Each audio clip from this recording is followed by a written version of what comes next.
Apa itu resonansi? Di video-video sebelumnya, kita sudah banyak menyinggung tentang konsep resonansi, namun kebanyakan masih secara teoritis dan juga matematis. Di video ini saya akan coba jelaskan dengan pendekatan lain dengan bantuan simulator, sehingga semoga bisa lebih intuitif. Saya berikan linknya di description di bawah.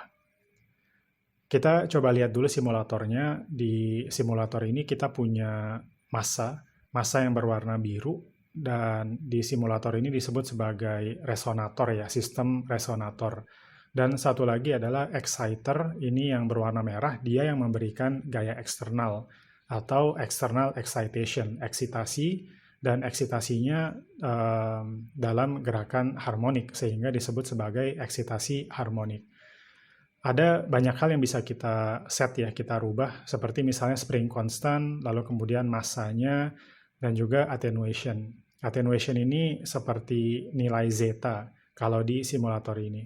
Satu lagi untuk yang exciternya bisa kita rubah nilai angular frequency-nya.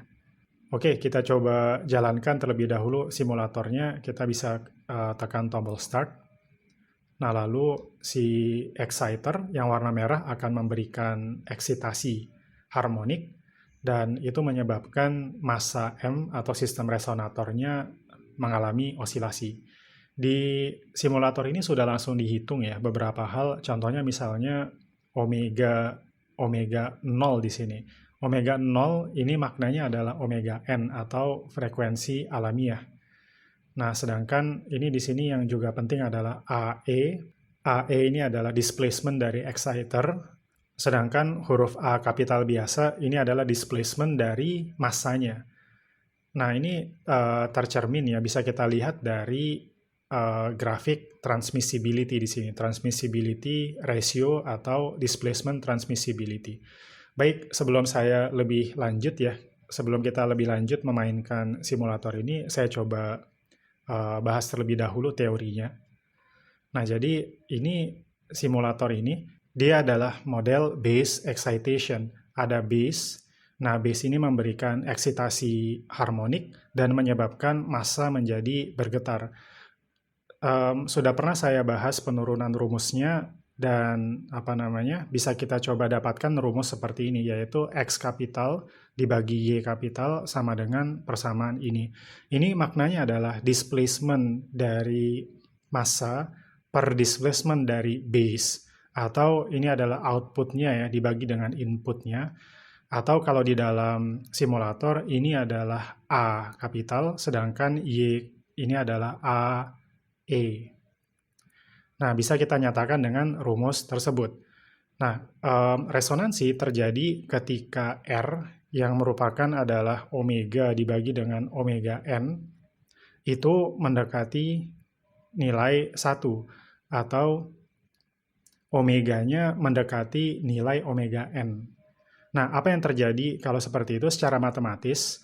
Ini bakal bisa kita hilangkan. Lalu kemudian R-nya ketika mendekati nilai 1, maka ini 1 dikurangi 1 sama dengan 0, sehingga 1 dibagi 0 dia akan mendekati nilai yang sangat tinggi.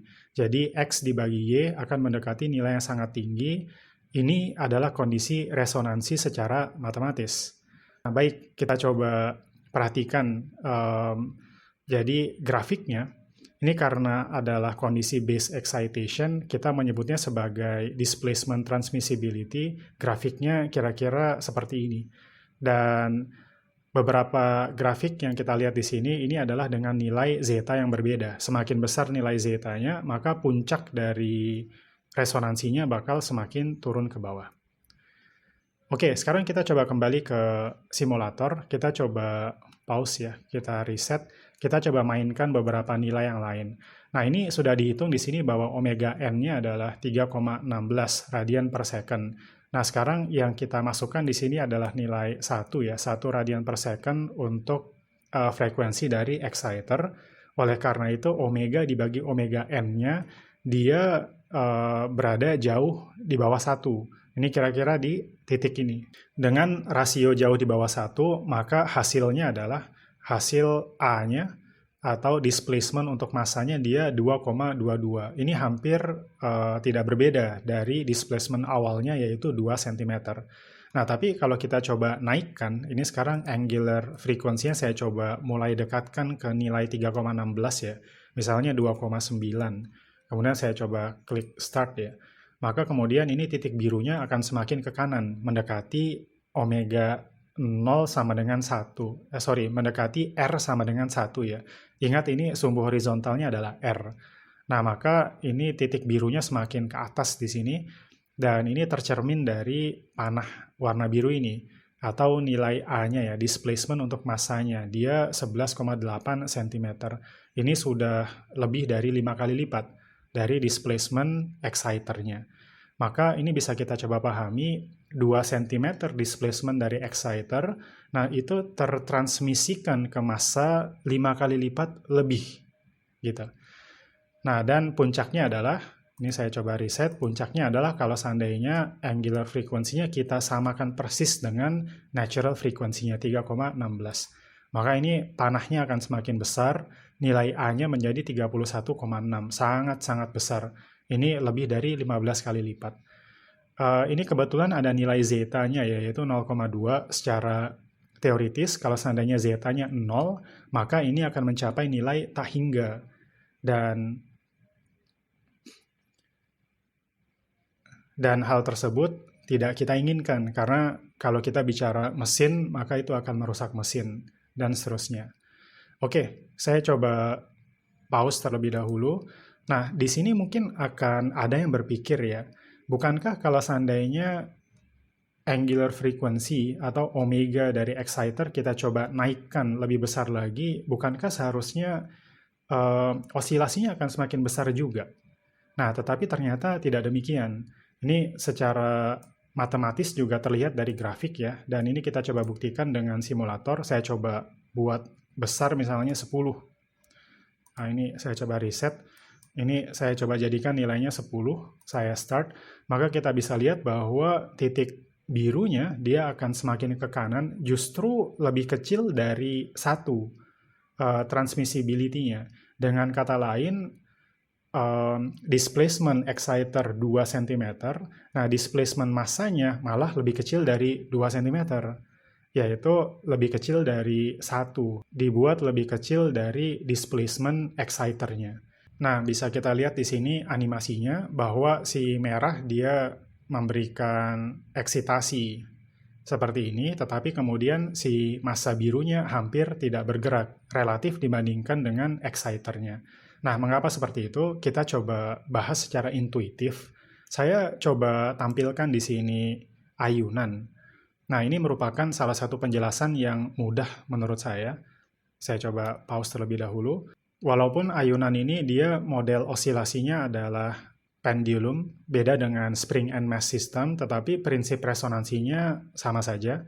Dan ini juga ayunan yang didorong oleh orang dari belakang, ini mirip dengan konsep base excitation. Jadi ini orang ini memberikan dorongan ke ayunan ya. Ini seperti eksitasi dari luar. Nah, lalu kemudian ayunannya berosilasi, berayun. Nah, bagaimana caranya agar kita bisa dapatkan osilasi yang maksimal dari gerakan ayunan ini? Nah, dari pengalaman kita bisa pahami ini ketika ayunannya kembali lagi ke belakang, baru kemudian kita berikan lagi dorongannya. Lalu kemudian dia berayun ke depan, ketika dia balik lagi ke belakang, baru kemudian kita berikan lagi ayunannya. Nah, dengan kata lain, ini menyamakan frekuensi dari eksitasi eksternalnya dengan natural frequency dari ayunannya.